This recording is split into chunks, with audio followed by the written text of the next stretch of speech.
नमस्कार, जी पंजाब हरियाणा हिमाचल देख रहे हो आप और मैं हूं रोहित बंसल। नए साल के शुभ अवसर पर हमारे साथ हैं मेहमान यूटी के प्रशासक गुलाबचंद कटारिया जी। सर, पहले तो आपको नए साल की बहुत बहुत शुभकामनाएं। धन्यवाद आपको भी।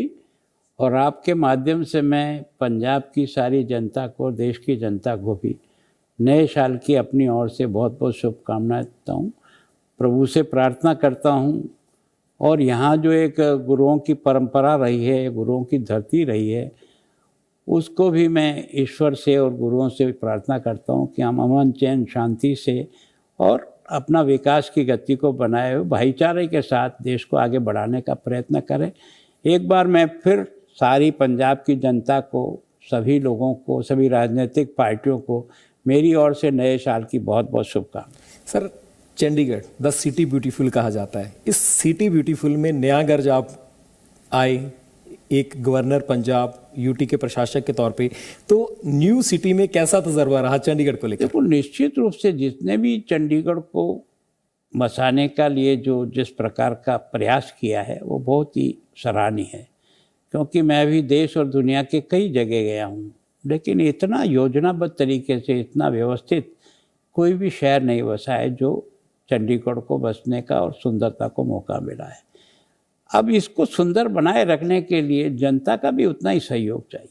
मैं सोचता हूँ कि इतना अच्छा शहर होते हुए भी अभी हम रैंकिंग में इंदौर को पीछे नहीं धकेल पा रहे हैं। आज भी इंदौर जो है ना, स्वच्छता की दृष्टि से नंबर 1 है। हम अभी 10वें, 11वें, 12वें स्थान पर ही चल रहे हैं। तो ये हमारी प्रायोरिटी की तो है, लेकिन जनता से भी निवेदन करता हूँ वो इसमें सहयोग करे ताकि हम दुनिया में और हिंदुस्तान में कम से कम इस रैंक की दृष्टि से नंबर 1 के शहर बनने की कैपेसिटी हमारी है। केवल इसको संवारना हमारा काम है। सर, किसी भी चीज़ के लिए ना पैसे की बहुत ज़रूरत होती है। चंडीगढ़ का जो म्यूनिसिपल कॉरपोरेशन है वो हमेशा कहता है कि पैसे की हमारे पास बहुत कमी है, फंडिंग की कमी आ रही है। मैं जहाँ तो सोचता हूँ कि अगर ये फंडिंग को समझ करके करने का, केवल और केवल प्रॉपर्टी टैक्स है, उसका एक नियम है सामान्यतः कि जितनी टोटल आपकी इसकी कॉस्ट होती है बिल्डिंग की, उसका 1% लगना चाहिए। अगर उस दृष्टि से आज की तारीख में जो भी चंडीगढ़ की प्रॉपर्टी के बारे में जो अभी तक का एनालिसिस है, वो लगभग 500 करोड़ रुपया बनता है, वसूल होता है 54 करोड़। तो इसका मतलब यह है कि हमको उस प्रॉपर्टी टैक्स को वसूल करने का प्रयत्न है। अगर आप चाहते हो कि गरीब लोगों को इससे मुक्त करना चाहे तो नीचे से कुछ लोगों को आप फ्री करिए, जिससे कम उन लोगों को राहत मिल जाए। लेकिन जो सक्षम हैं उनसे हमें ये प्रॉपर्टी टैक्स वसूल करना चाहिए। अब यहाँ पर आपने और सब मैंने भी अनुभव किया है कि ये जितने कियोस्क लगे हुए हैं, उन कियोस्क में से 1/3 कियोस्क जो है ना, अधिकृत कियोस्क है, बाकी ऐसे ही लगे हुए हैं। वो आपकी इनकम है, पुरानी वसूलियत है, वो आप समय पर ठीक प्रकार से कर नहीं पा रहे हो। दूसरा क्या है कि केवल और केवल ये जो आपका एडवर्टाइजमेंट का जो पैसा है, इसको भी अगर सही ढंग से इकट्ठा करें तो मैं सोचता हूँ निकलता है। तो केवल और केवल छूट देने के साथ साथ अधिक से अधिक कमाने के लिए भी दिल और दिमाग लगाना पड़ता है। इसमें कोई नाराज होता है, कोई राजी होता है, ऐसा नहीं है। पब्लिक के हित को ध्यान में रखते हुए जिस तरीके से किए जाए, अधिक से अधिक लोगों को राहत कैसे मिले, और कुछ लोगों को जिनकी क्षमता प्रभु ने दी है उनसे हम कैसे ज़्यादा से ज़्यादा कर रहे हैं। तो मैं सोचता हूँ अब ये प्रयत्न कर रहे हैं।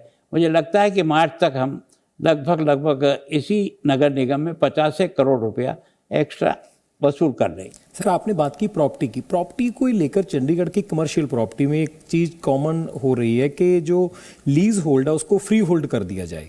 उसको लेकर आपका देखो, यहाँ की ये समस्या बहुत लंबे समय से आती है। बीच में कुछ वर्ष तो मुझे याद नहीं है कि यहाँ विशेष करके इंडस्ट्री और कॉमर्शियल को उन्होंने फ्री होल्ड में किया भी था। कुछ समय किया, फिर रुक गया, फिर वापस बदल दिया, फिर किया।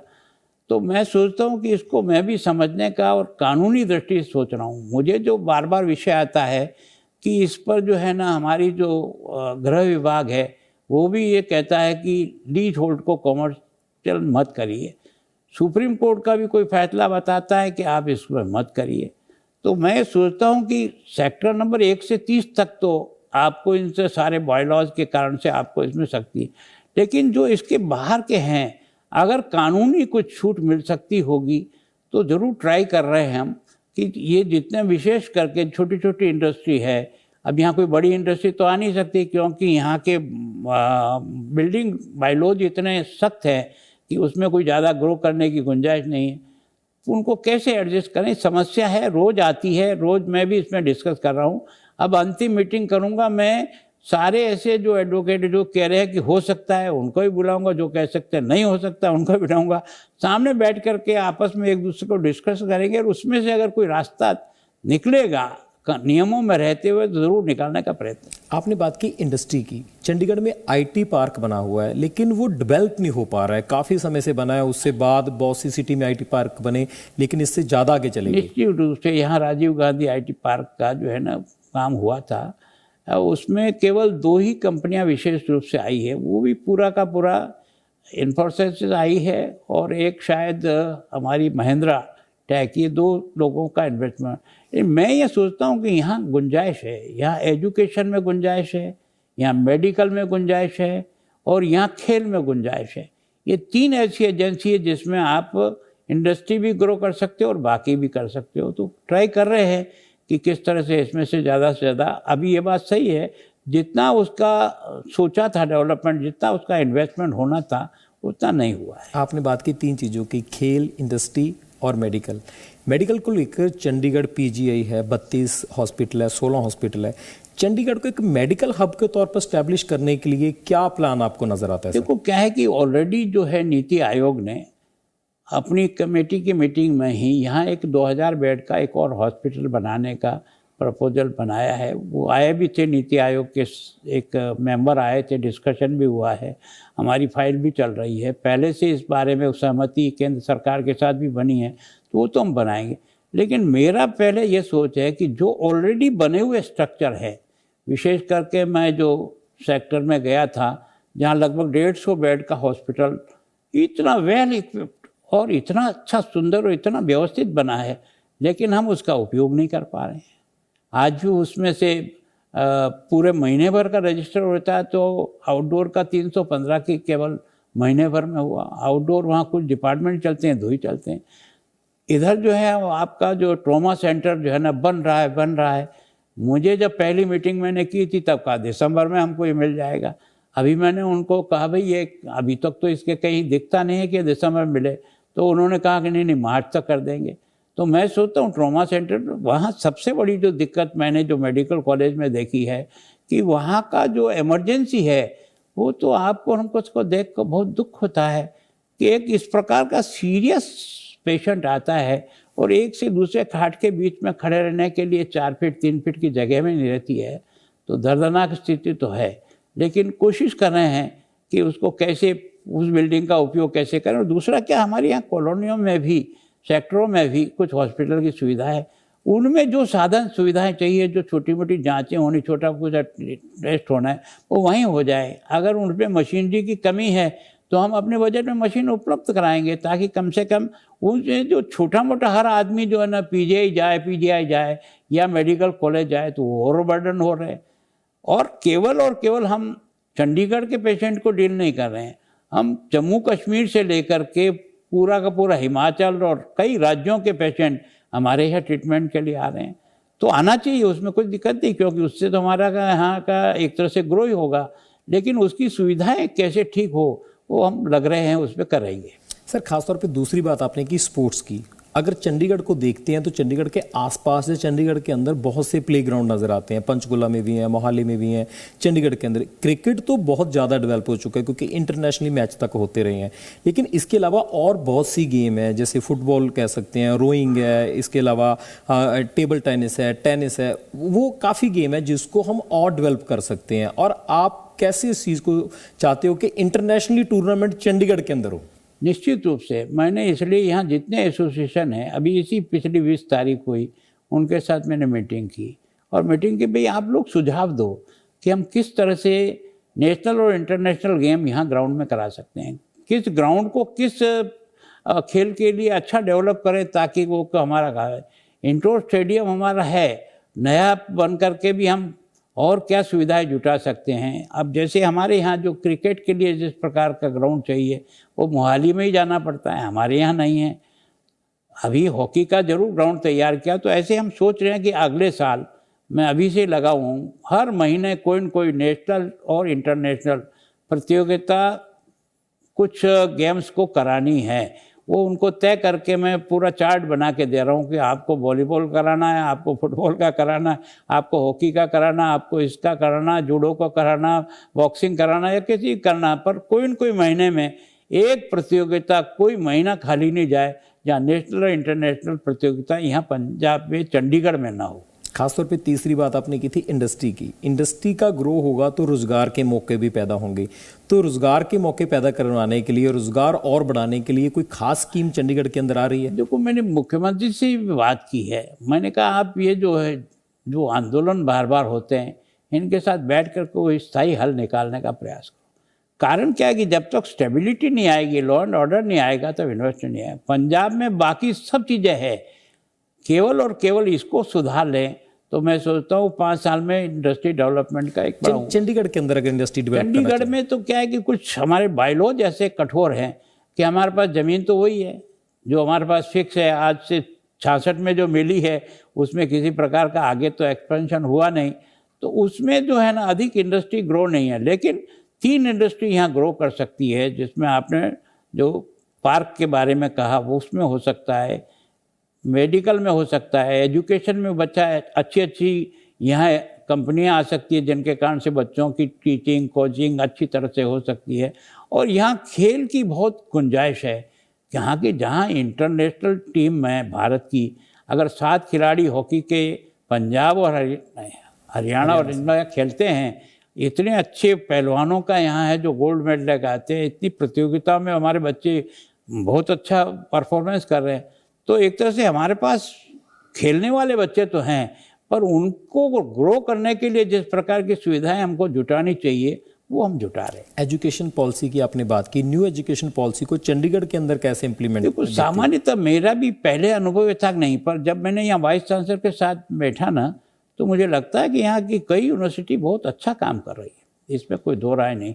एजुकेशन का स्टैंडर्ड भी यहाँ ठीक है, लेकिन नीचे की एजुकेशन के साथ यूनिवर्सिटी एजुकेशन का जो समन्वय होना चाहिए आपस में, नीचे जब तक आप देखोगे नहीं, तो मैं कोशिश कर रहा हूँ कि हर विश्वविद्यालय, हर महाविद्यालय के साथ नीचे के स्कूल एजुकेशन को कैसे जोड़ूं, ताकि उनके टीचर्स की एजुकेशन, उनकी ट्रेनिंग अच्छी हो जाए, तो हमको वहाँ से ही अच्छे बच्चे मिलेंगे तो हम और अच्छी कर सकते हैं। और हमारे यहाँ केवल पंजाब और चंडीगढ़ के बच्चे नहीं पढ़ते हैं, कई राज्यों के बच्चे हमारे यहाँ कर एजुकेशन ले रहे हैं। नैक को लेकर भी आपने एक विशेष मीटिंग की कि कॉलेजों को कैसे नैक से जोड़ा जा सकता है? कारण क्या है कि यहाँ किसी ने इस बारे में चिंता ही नहीं की कि किसको नैक मिला न किसको नहीं मिला।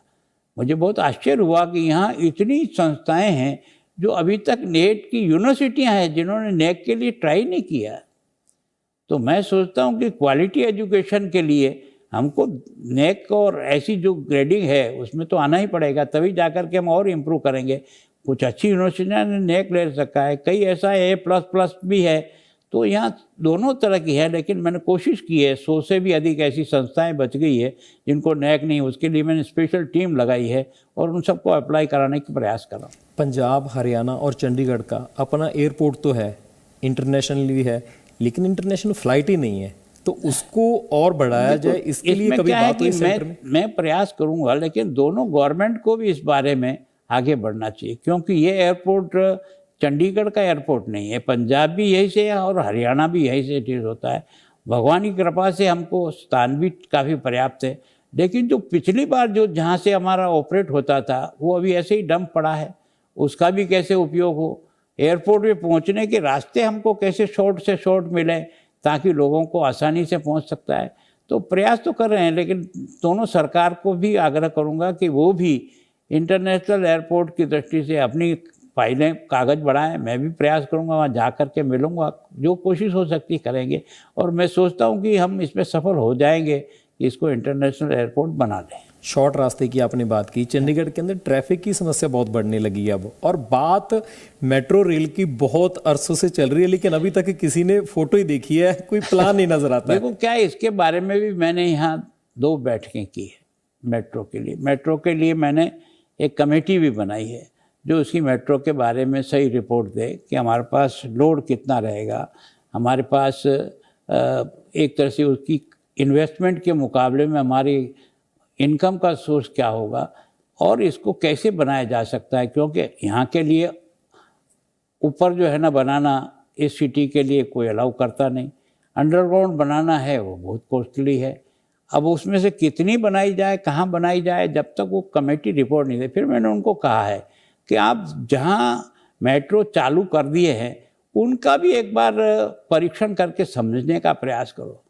तो वो टीम शायद जा रही है और रिपोर्ट लेकर के आएगी, 2-3 महीने का समय दिया उसको, उसके बाद इसके बारे में आगे बढ़ेंगे। चंडीगढ़ के अंदर देखते हैं कि हर एक राजनीतिक पार्टी के अपने ऑफिस हैं। बीजेपी की बात करें, कांग्रेस की बात करें, पंजाब से जो लोकल पार्टी हैं, श्रोमणी अकाली दल, उनका अपना ऑफिस है। आम आदमी पार्टी सरकार में है, वो भी डिमांड कर रही है कि कम से कम एक ऑफिस दे दो चंडीगढ़ के अंदर। देखो, हमारे पास तो ऐसी कोई फाइल उनकी आई नहीं।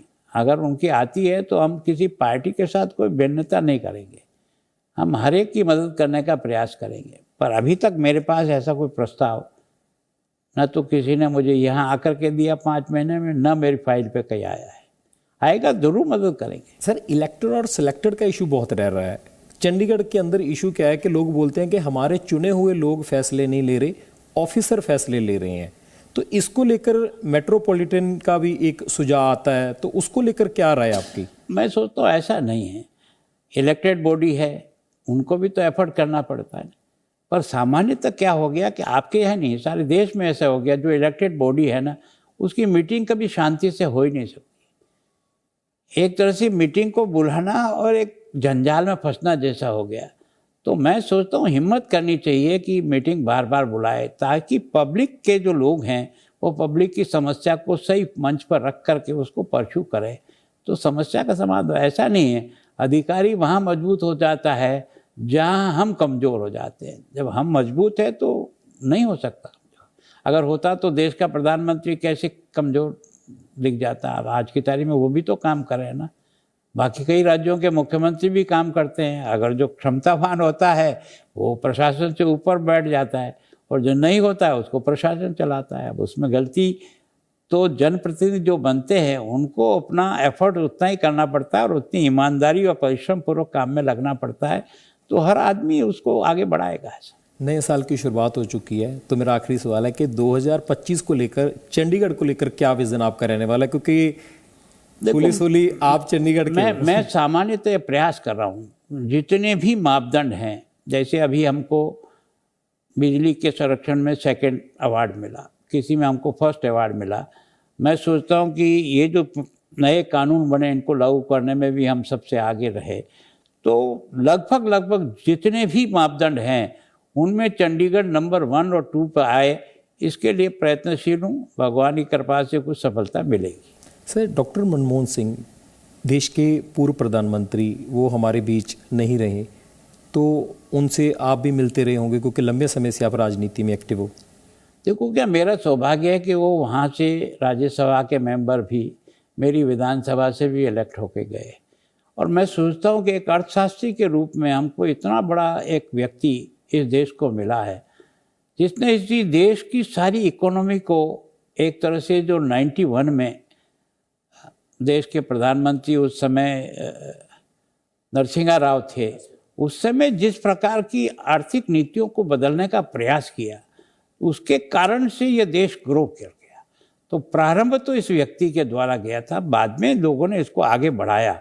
तो एक बहुत ही सोबर, बहुत ही एक तरह से सादगी भरा, मतलब हमारे यहाँ भी अभी विधानसभा में आए थे कभी उसी कार्यक्रम में, इलेक्शन में भी, मुझे लगता ही नहीं कि हम देश के प्रधानमंत्री के साथ चल रहे हैं। तो मतलब एक ऐसा व्यक्ति जो उसने एक सामान्य जगह से उठ कर के देश में और दुनिया में एक अच्छे अर्थशास्त्री के रूप में भारत की जो अर्थव्यवस्था को जो एक नया आयाम दिया, उसका वो जनक कहा जाता है। तो वास्तव में उसके जाने से, और वो फिर हमारे पंजाब के रहने वाले थे, तो हम सब लोगों को बहुत ही एक तरह से दुख हुआ है। पर प्रभु से प्रार्थना है कि ऐसे व्यक्ति को दोबारा हमारी पंजाब की धरती पर पैदा करें, ताकि हम और हमारा पंजाब और आगे बढ़ सके। सो बहुत बहुत धन्यवाद सर, समय देने के लिए। धन्यवाद आपका। सो बातचीत कर रहे थे चंडीगढ़ के प्रशासक गुलाबचंद कटारिया जी से कि 2025 को लेकर चंडीगढ़ का विजन क्या रहने वाला है। तो गुलाबचंद जी ने अपना विजन बताया कि किस तरीके से चंडीगढ़ को और अच्छा किया जाए और एक बार फिर से सिटी ब्यूटीफुल नंबर 1 हो सके। सो जी पंजाब हरियाणा हिमाचल पर खबरों का सिलसिला लगातार जारी है, जुड़े रहें जी पंजाब के साथ।